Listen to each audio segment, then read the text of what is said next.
My name is Tara Smith, and this is my story. The happiest few months of my life brought about my greatest heartbreak. I've dreamed of being a mom since I was a little girl. When I found out I was pregnant with our first baby, I was filled with so much joy. I couldn't wait to hear its laugh, to see who it would look like and who it would grow up to be. That joy quickly started battling with fear and anxiety, constantly wondering if our baby would be okay, doing everything on my part to make sure I followed all the pregnancy rules. I remember entering the second trimester and feeling relief that I was now in the safe zone. My anatomy scan was scheduled, the gender reveal planned, and the last checkup appointment had gone great.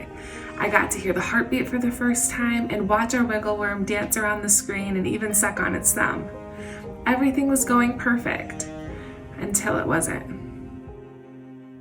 On Saturday, May 13th, 2023, my life changed forever. What started as a perfect day filled with happiness, friends, and family soon turned into our worst nightmare, far greater than we could imagine. At around 9:20 that night, we rushed to the emergency room after a terrifying scare in the bathroom made me know that something was wrong. The fear was crippling. As much as I didn't want it to be true, I already knew in my bones that my life had just imploded. We spent hours trembling and waiting, hours of watching other people get answers and sent home. We watched the emergency room completely empty out. We kept being ignored. After several times of pleading with the front desk receptionist for a doctor, I was just told to keep waiting and told, "I hope you feel better." I remember crying and saying, "I think I'm losing my baby and no one will help me." My ultrasound was administered around midnight. The screen was turned away from me and it was 20 minutes of pure silence. I laid there crying and shaking on the table, so many unanswered questions crowding my head. We were finally taken into an emergency room around 3 a.m.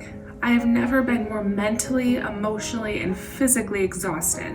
We laid on the bed together, trying to stay awake and trying to will ourselves to stop crying and be strong. We had a small glimmer of hope that this would all be behind us the next day. Then came the words that still echo in my mind. "Your water has broken and all of the amniotic fluid is gone. There is nothing we can do for the baby at this point. The baby cannot survive without it, and at only 18 weeks pregnant, it will not be viable outside the womb. You will be admitted immediately and given information on next steps." I wanted to scream. I wanted to disappear. I wanted to fall apart. And I did. A part of me died on the emergency room floor that day. My heart broke in pieces on the labor and delivery floor as we were wheeled past pictures of happy babies and rooms with bassinets that we would not be filling that day.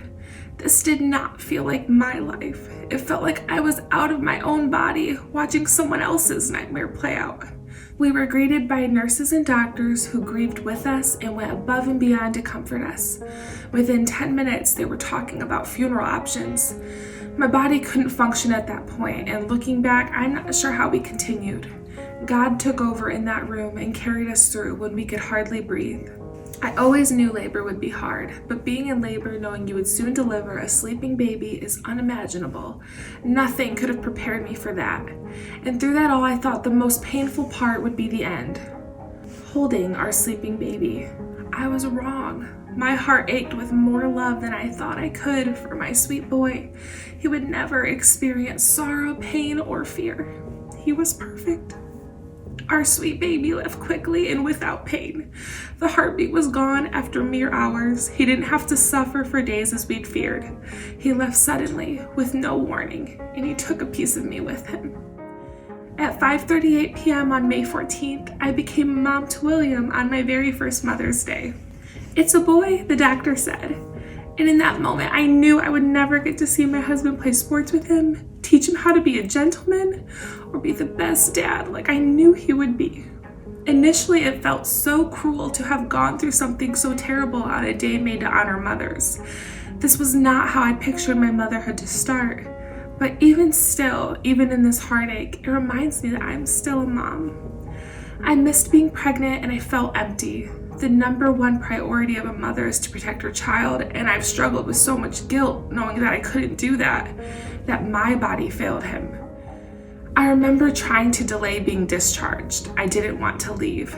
My baby was there at the hospital and I didn't want to leave him alone. I felt so close to him there, and I didn't want to leave and see a world without William in it. I never imagined walking out of the hospital with a box instead of our precious boy, but I'm choosing to remember that we did not leave empty-handed. The ride home was surreal. My first trip out in public felt wrong. No one knew what I had just gone through. How was everyone else's world still spinning when mine had completely stopped? How was I, a girl in her 20s, planning a funeral with her husband? This couldn't be my new reality. 6 days later, we had to bury our wanted, loved, and prayed for baby. But William is living in our hearts and in the hearts and minds of all who loved him. He is already teaching us so much. I think back to the girl I was before my innocence was ripped away, before I had such an intimate relationship with grief.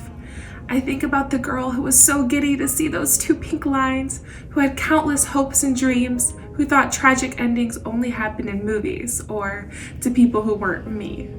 I think about who I was before my loss, and I miss her, but I wouldn't wish that same girl back, because to do so would undo the fact and the impact of William's life. I've learned that grief is the price you pay for love. One day, years from now, I hope to look back on this journey and see courage. That I was able to keep going through the pain, the fear, and the anxiety. That I allowed myself to feel happy, to laugh, and to cry. That I overcame and that I clung to hope. Hope that God had more for my story.